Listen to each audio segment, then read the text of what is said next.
In a quiet little American town tucked between rolling golden fields and a winding river, there lived an elderly man named Walter Hayes. His wooden house had a wide porch, wind chimes that sang in the breeze, and a backyard that opened into the countryside. Walter was a retired park ranger, known for his gentle patience and for rescuing injured birds until they were strong enough to return to the wild. One crisp autumn morning, while walking along the riverbank, Walter spotted something unusual. Beneath a tangle of reeds lay a young eagle, trembling. Its right wing drooped, feathers matted with mud. Yet even in pain, its sharp golden eyes held a stubborn spark. Walter knelt beside the bird, speaking softly. "Easy there, fella," he murmured. "You're hurt, but we'll fix you up." He wrapped the eagle in his old leather jacket and carried it home. Over the weeks that followed, Walter cleaned the wounds, fed the bird fresh fish, and kept it in a large outdoor enclosure. The eagle's strength slowly returned. Its wing healed, its feathers regained their sheen, and the fire in its eyes brightened. Walter named him Valor, for the courage he saw in those eyes. By the first snow, Valor was fully healed. Walter knew it was time. Eagles weren't meant for cages, no matter how comfortable. On a clear morning, he carried Valor to the open field behind his home. The horizon stretched endlessly, the winter air crisp. Walter opened the enclosure. "Go on, Valor," he encouraged. "The sky's waiting." But the eagle stayed put, talons gripping the branch inside the open door. The wind ruffled his feathers, yet he didn't leap. Walter waited, tried again the next day, and the next, but Valor refused to fly. Days turned into weeks. Walter realized something unsettling. Valor's body was strong, but his spirit had grown too comfortable. The safety of the enclosure had become more familiar than the wild. Comfort had turned into a cage. One frosty evening, Walter shared his worry with Clara, the town librarian and his oldest friend. "It's like he's forgotten he has wings," Walter sighed. "He's free to go, but he won't. He's afraid of the very thing he was made for." Clara stirred her tea. "Maybe it's not that he's forgotten," she said. "Maybe he doesn't believe he can anymore.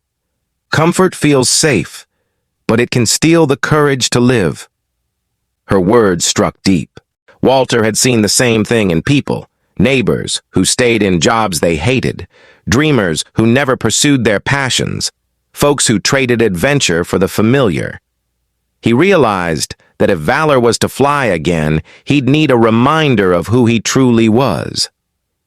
The next morning, Walter took Valor to a cliff overlooking the valley.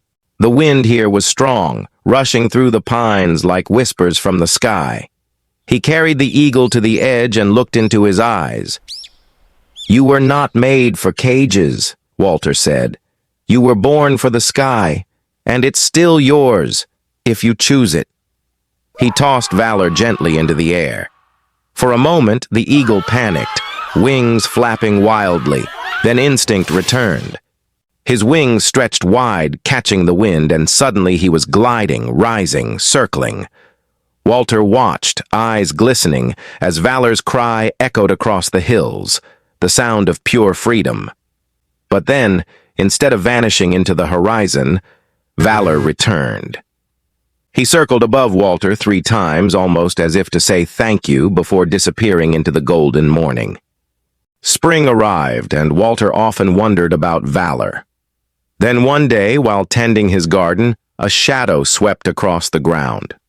Looking up, he saw Valor soaring overhead, and this time another eagle flew beside him. They circled the house once before gliding toward the distant mountains. Walter smiled.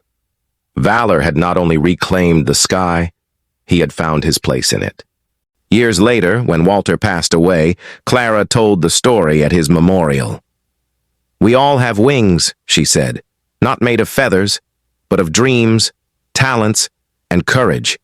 Yet too often we stay in our cages, our routines, our fears, our excuses, until we forget we can fly. Comfort is pleasant, but nothing grows there except familiarity. Life happens out there," she pointed toward the sky. beyond the edge of what we know. The townsfolk remembered. Some left jobs they hated. Others started long-delayed ventures. Some traveled or learned new skills. One by one, they stepped beyond their comfort zones, carrying the spirit of valor with them. Moral: your comfort zone may feel safe, but it is still a cage. You were not made to merely exist, you were made to soar. The moment you remember your wings, you remember your freedom.